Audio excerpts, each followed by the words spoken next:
My name is Koko Timini, the last of 7 children and granddaughter of the great Timini of Ingatama land. My grandfather was a popular village warrior, and his popularity was due to his exploit in killing some wild animals that invaded the village many years ago.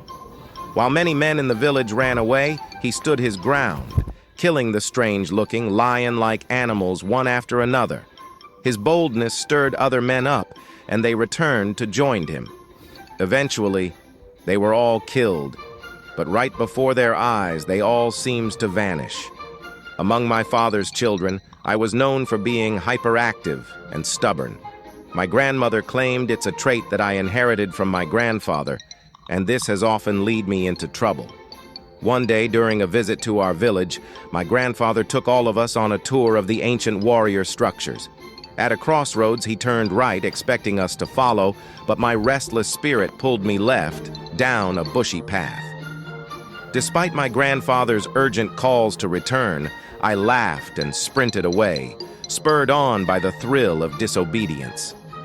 My eldest brother ran after me, and after eventually catching up with me, he practically dragged me back.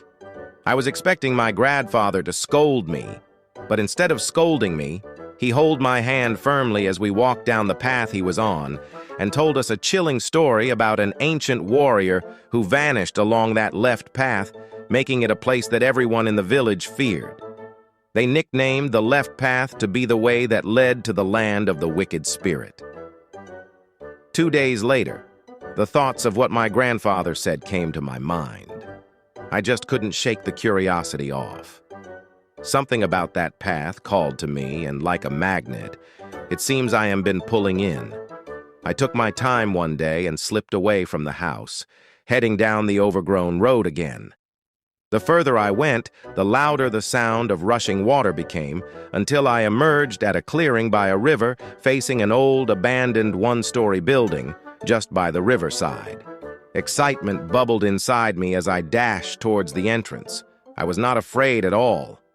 I continued to look back at interval, to be sure that no one is following me.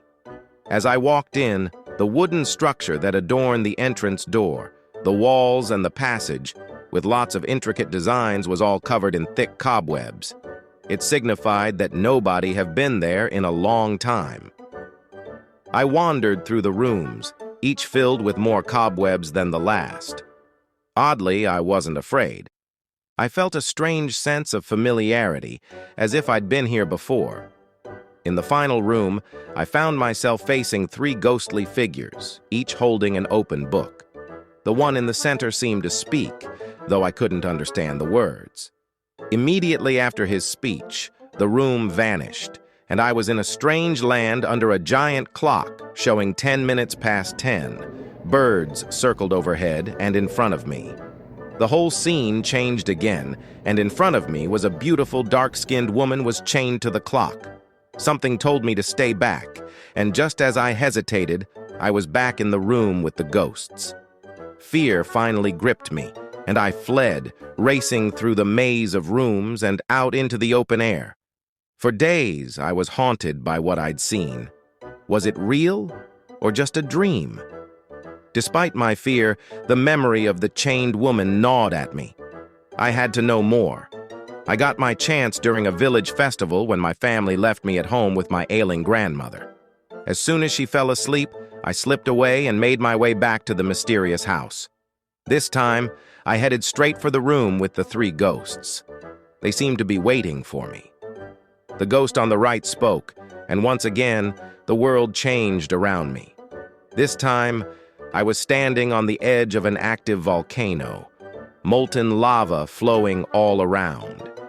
In the center of the volcanic pit was a green river surrounded by cooled rocks. A metallic box lay on the rocks, and I felt an inexplicable urge to retrieve it. To my shock, the lava didn't burn me. It felt like walking on warm stones.